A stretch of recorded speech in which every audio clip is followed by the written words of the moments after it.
Sí, esto ha estado ocurriendo durante bastante tiempo. El final llegó rápido, pero la inversión en el asedio probablemente llevaba más de un año en marcha. Y realmente, diría que hace unos 2 meses, quizá entre 2 y un mes atrás, hubo solo un pequeño avance, lo cual ya había ocurrido antes, porque Rusia había estado desplazándose de un lado a otro entre distintas partes del frente, utilizando diferentes tácticas y demás. Una esquizas crasa que this gutets que rise, estirais handles y saben wars en battle puntowards en battle terdelines linear tinter.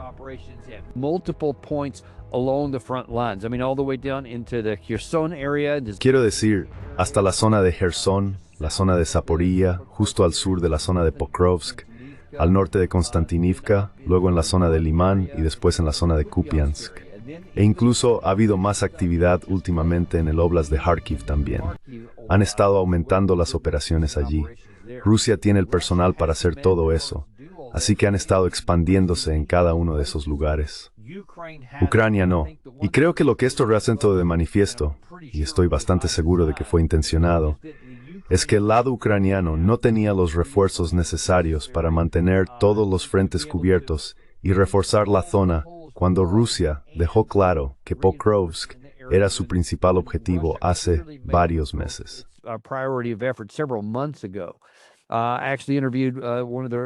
De hecho, entrevisté a un tipo del lado ruso que me dijo, esto fue hace unos 4 meses, que Pokrovsk era definitivamente su principal prioridad. Incluso pudo decirlo en público. Y lo que vimos fue, si recuerdas, creo que fue en agosto, que Rusia logró una penetración realmente grande al norte de Pokrovsk, al norte de Rodensk, la ciudad que es una especie de pieza clave en la entrada de lo que había sido el caldero establecido en la zona de Pokrovsk.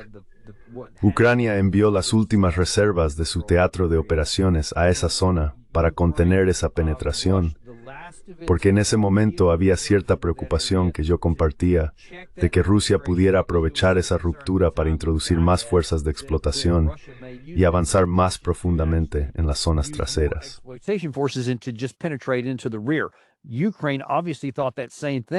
Ucrania evidentemente pensó lo mismo y envió lo que eran sus últimas reservas a nivel de teatro, el cuerpo de Azov, para comprobar esa penetración. Habían estado intentando cortar esa penetración y hacerla retroceder hasta su posición anterior. Pero al centrarse en esa penetración, lo que no hicieron fue concentrarse en la zona de Pokrovsk, porque no tenían suficientes tropas.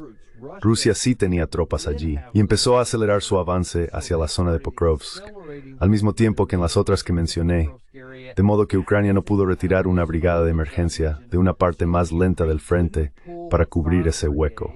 Away from a slower portion of the front to man that hole. So they only had one place to use it, and that Así que solo tenían un lugar donde usarlo, y era al norte de la zona de Pokrovsk, al norte de Rodensk.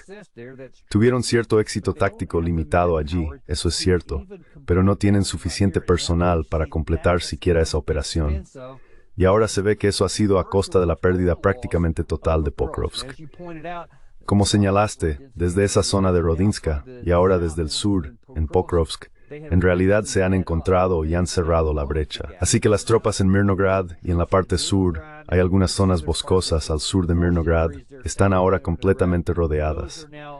Rusia ha podido aumentar el ritmo de su asalto aéreo y los ataques con drones han continuado. The drone strikes have continued on. I've seen some reports here just earlier today that He visto algunos informes hoy mismo que dicen que la saturación de drones está por las nubes. Rusia no tiene que usar su mano de obra. No tienen que hacer esos llamados asaltos de olas de carne que probablemente nunca hicieron, al menos no en los últimos años.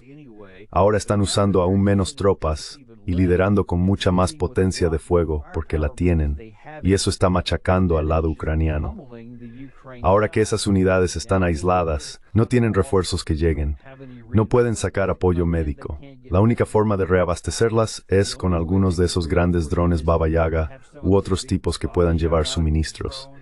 Pero eso es irregular, limitado y además está bajo fuego del lado ruso. and it's also under fire from the Russian side. And you know, and I had been talking about Y yo había estado hablando de esto y observándolo, mientras esa batalla llegaba a su fin, que Ucrania tenía un punto de decisión que tomar. Podían hacer lo mismo que hicieron al principio de la guerra en Mariupol, o podían repetir lo que hicieron en Lysychansk y Severodonetsk, en Bakhmut, en Avdiivka, donde dijeron no vamos a ceder nada, no vamos a retirarnos a líneas mejores, lo cual habría tenido sentido desde el punto de vista militar. Y como comentario aparte, existía la opción en casi todos los lugares que acabo de mencionar. Una vez que la situación se volvía insostenible y los rusos habían entrado en cierta zona, especialmente en las afueras de la ciudad, se podía haber efectuado una retirada bajo fuego hacia posiciones defensivas previamente preparadas, desde las cuales se podría haber hecho mucho más costoso para los rusos realizar nuevas incursiones hacia adelante.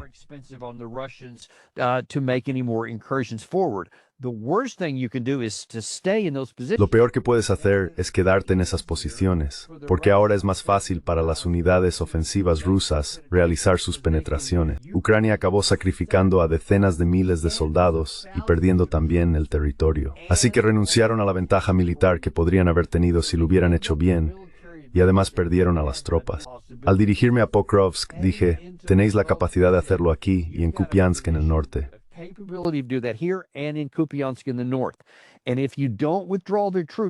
Y si no retiras tus tropas mientras tienes la oportunidad, entonces vas a perder la ciudad y vas a perder las tropas. Y ahora parece que han perdido esa oportunidad. La única opción que les queda es intentar escapar de Kupiansk.